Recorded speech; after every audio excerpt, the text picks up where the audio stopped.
एक बार एक खेत में रहती थी मुर्गी अपने 4 चूजों के साथ। चारों में से एक थी लाल चूजी।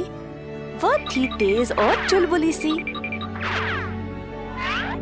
चूजी थी बहुत जिम्मेदार और घर का कामकाज भी संभालती थी। दूसरी चूजी थी बहुत बातूनी। ज्यादातर अपना समय सारे जानवरों के साथ बातें करने में और खेलने में बिताती थी। तीसरी चूजी को केवल अपनी खूबसूरती की चिंता थी।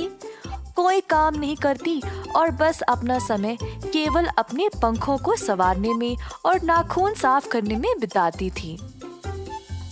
चौथी थी निद्रालु। किसी भी जगह उसको नींद आ जाती थी। हर रोज लाल चूजी अपनी माँ के साथ जाकर अनाज और बीज ले आती थी। बाकियों को जब भी मदद के लिए बुलाते, कोई आगे आता ही नहीं। बस सब अपने धुन में मगन थे। एक दिन छोटी लाल चूजी और मुर्गी काम पे निकल पड़े। जमीन पर बीज बोए, पौधों की कटाई की और मिल पर ले गए रोटी का आटा बनाने के लिए। जब मुर्गी और लाल चूजी बीज और रोटी लेकर घर वापस आए तो बाकी के 3 चूजे दौड़ते हुए आए और सब कुछ खाने लगे। ऐसा कई हफ्तों तक चलता रहा। रोज मुर्गी और छोटी लाल चूजी मेहनत करके खाना ले आते और बाकी के चूजे सब कुछ खाकर मजे लेते थे। छोटे चूजे अब बड़े हो गए पर कुछ नहीं बदला। मुर्गी अपने बच्चों का व्यवहार देखकर दुखी थी। माँ, आपके बुरा मानने से ये 3 बदलने नहीं वाले। हमें इस समस्या का हल निकालना पड़ेगा। हाँ मेरा बच्चा, तुम सही हो, पर इनको बदलने के लिए क्या किया जाए? माँ, मेरे पास एक योजना है। छोटी लाल मुर्गी ने माँ को अपनी योजना सुनाई। हर रोज अब काम के बाद वे खाली हाथ आने लगे। 3 दिनों तक बाकी 3 छोटे मुर्गी भूख से परेशान हो गए। पहली मुर्गी बहुत बातचीत करती थी पर अब खाने के बिना एक शब्द भी बोल नहीं पाई। दूसरी मुर्गी इतनी कमजोर पड़ गई कि अपने पंखों को संवार भी नहीं पाई। तीसरे दिन तक किसी को भी भूख के कारण नींद भी नहीं आई। बेसब्री से अपनी माँ का घर आने का इंतजार कर रहे थे। जब मम्मी मुर्गी वापस आई तब तीनों छोटे मुर्गी माँ के पास दौड़े खाना मांगते हुए। सिर्फ मैं और तुम्हारी बहन रोज इतना सारा खाना नहीं ला पा रहे। इतना काम करने के लिए केवल हम दोनों काफी नहीं है। अगर तुम सब भी मदद करोगे तो काम आसान हो जाएगा। तो कल से तुम तीनों भी हमारे साथ काम पे चलोगे। ऐसा कहकर मम्मी मुर्गी ने तीनों को रोटी का एक-एक टुकड़ा दिया। उस दिन से बाकी के 3 छोटी मुर्गियां भी अपनी माँ और बहन के साथ काम पे जाने लगी। अपनी आलस्य छोड़कर मेहनत से काम करने लगे। मम्मी मुर्गी उसके परिवार में ये बदलाव देखकर बहुत खुश हो गई। छोटी लाल मुर्गी भी खुश थी कि उसको अपनी बहनों के साथ समय बिताने का मौका भी मिल गया। जिम्मेदार रहे, मेहनत का परिणाम अच्छा ही होता है। जादुई पेड़। एक समय की बात है। एक छोटे से गांव में रहते थे 3 भोले भाई, राम,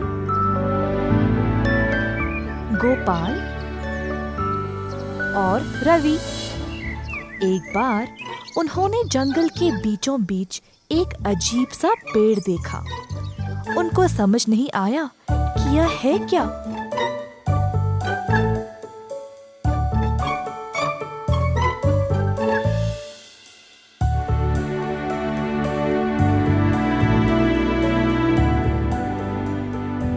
और आपस में उलझने लगे।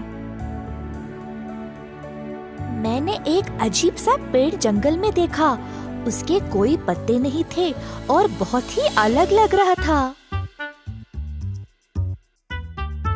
सच में मैंने भी वही पेड़ देखा, परंतु तुम जैसे बोल रहे हो वैसा तो नहीं था। पेड़ बहुत ही सुंदर और लाल कलियों से भरा था।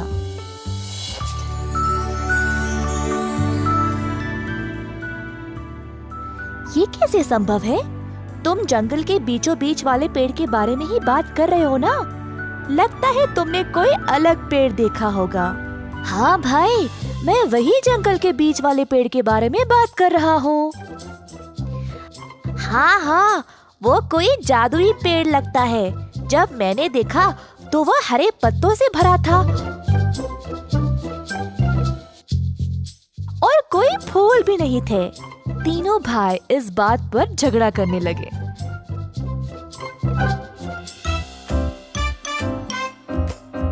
पास में एक ब्राह्मण उनकी बातें सुनकर हंसने लगा।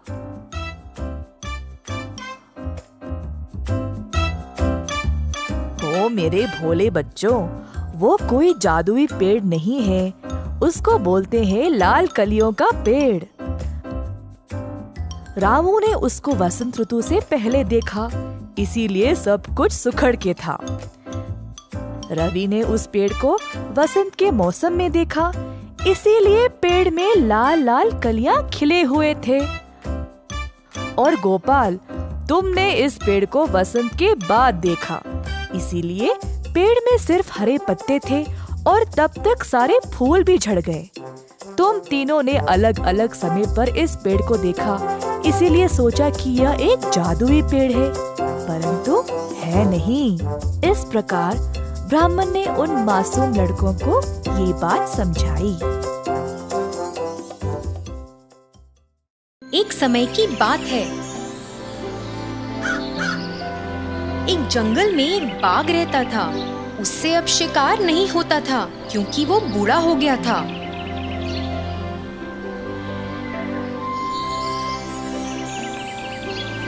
एक दिन जब वो नदी के किनारे गया तो उसे एक सुनहरा कंगन मिला।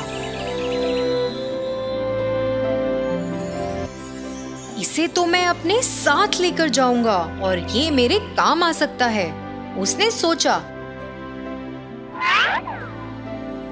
और उस कंगन को लेकर बैठ गया और खाने का इंतजार करने लगा। एक यात्री नदी के उस पार था। उसे देखकर बाघ बहुत खुश हुआ। और फिर बोला, जी आपको ये सुनहरा कंगन चाहिए? ये मेरे किसी काम का नहीं है।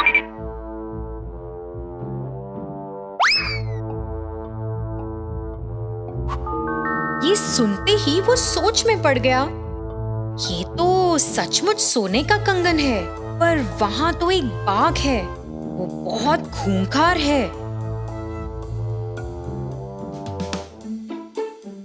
हाँ, मुझे ये कंगन चाहिए, पर मैं तुम्हारी बातों का भरोसा कैसे करूं? तुम सही कह रहे हो। मैं पहले बहुत बुरा था, पर अब मैं बदल गया हूँ। एक संत ने मुझे अच्छे के लिए बदल दिया है। अब मैं किसी को हानि नहीं पहुंचाता, बाघ बोला। मगर अगर मैं वहां आऊंगा, तुम मुझे सूंघोगे और फिर संत को भूल के मुझे खा जाओगे। यात्री बोला, हाँ, मगर मुझे तुम्हें खाना भी हो तो भी मैं नहीं खा सकता, क्योंकि मैं बूढ़ा हो गया हूँ। तो तुम डरो मत, यहाँ आओ और इस कंगन को ले लो, बाघ बोला। ये सब सुनकर यात्री ने सोचा कि वो नदी के उस पार जाकर कंगन ले लेगा।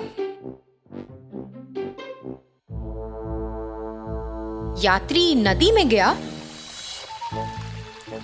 और जाते ही बीच में फंस गया और फिर मदद के लिए बाघ को देखते हुए चिल्लाने लगा। फिर एकदम वफादारी से बाघ बोला, हे भगवान, तुम तो फंस गए, मैं आता हूँ और तुम्हें बचा लूंगा। फिर अचानक उस बाघ ने अपना असली रंग दिखाया और अपने लड़ाकू रूप से उस आदमी पे हमला बोल दिया और नदी में छलांग लगा दी। फिर क्या, इससे पहले कि उस यात्री को अपनी गलती का एहसास हो, उस पर हमला कर उसे खा गया। लालच में किसी खतरनाक व्यक्ति पर भरोसा करने से हमें बहुत सी मुसीबतों का सामना करना पड़ सकता है। एक अनोखे गांव में रहते थे एक खुश मोटे मोटे आलुओं का परिवार। परिवार में थे 4 सदस्य, मम्मी आलू, डैडी आलू और 2 भाई टिंकू, चिंकू। डैडी आलू पढ़ाने जाते थे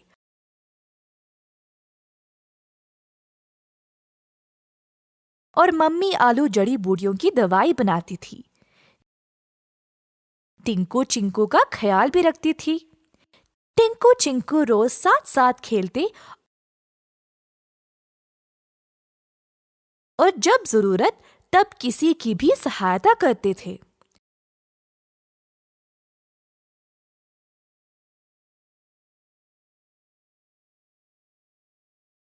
जब तक वे घर वापस आते देर हो जाती थी और मम्मी आलू चिंतित हो जाती।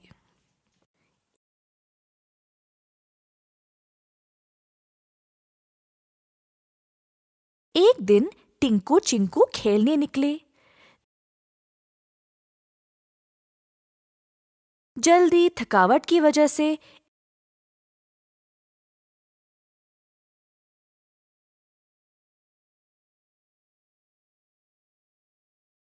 एक सब्जी की टोकरी में गिर पड़े। एक बड़ा बैंगन जो पहले से ही टोकरी में था, उन दोनों को टोकरी से बाहर निकाल फेंक दिया। ये टोकरी केवल बैंगनों के लिए है, तुम्हारे लिए नहीं। टिंकू और चिंकू जमीन पे पड़े रोने लगे क्योंकि बैंगन ने उनको निकाल फेंका। हमें नहीं पता था कि ये टोकरी आपकी है। हा हा हा, तुम्हें क्या पता? क्या तुम मुझ जैसे लंबे हो ये सब जानने के लिए? शो शो, जाओ यहां से, कोई और जगह ढूंढ लो।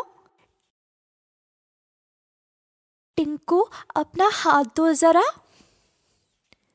हाँ हाँ, ये लो मेरा हाथ। बैंगन और भिंडी दोनों ने टिंकू और चिंकू की मदद नहीं की। टिंकू चिंकू दोनों रोते रोते घर वापस आए।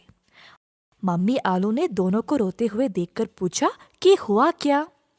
टिंकू चिंकू ने मम्मी को सारी घटना सुनाई। मम्मी आलू ने सब्र से सब कुछ सुना, उन दोनों को मनाया और फिर सुला दिया। अगले दिन टिंकू और चिंकू फिर से खेलने बाहर गए। वे देखना चाहते थे कि वो बैंगन उस टोकरी में अब था या नहीं। अंदर झांक के देखा तो टोकरी में कोई नहीं था, पर उनको किसी की रोने की आवाज सुनाई दी।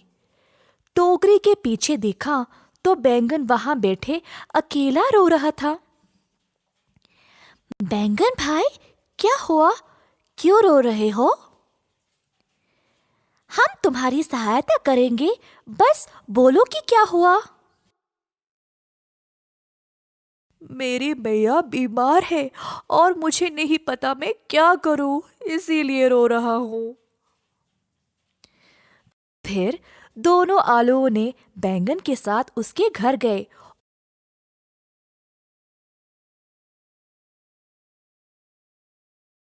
और उनको बीमार बैंगन की मां को देखकर बुरा लगा। टिंकू बैंगन की मम्मी का ख्याल रख रहा था और इसी बीच चिंकू अपने घर वापस गया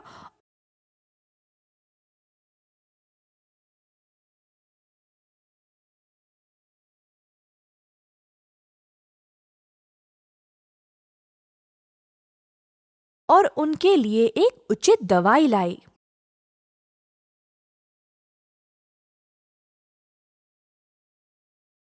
उस दवाई से बैंगन की मां को बहुत फर्क हुई। बैंगन हैरान था कि कैसे टिंकू और चिंकू ने उसकी मदद की। बैंगन के इतना रूखा होने के बावजूद भी दोनों आलू भाइयों ने उसको मेहरबानी दिखाई। उस दिन से बैंगन ने अपना रवैया बदला और अपने दोस्तों को भी यही सिखाया। जल्द सब सब्जी टिंकू और चिंकू की तरह उपकारी बन गए।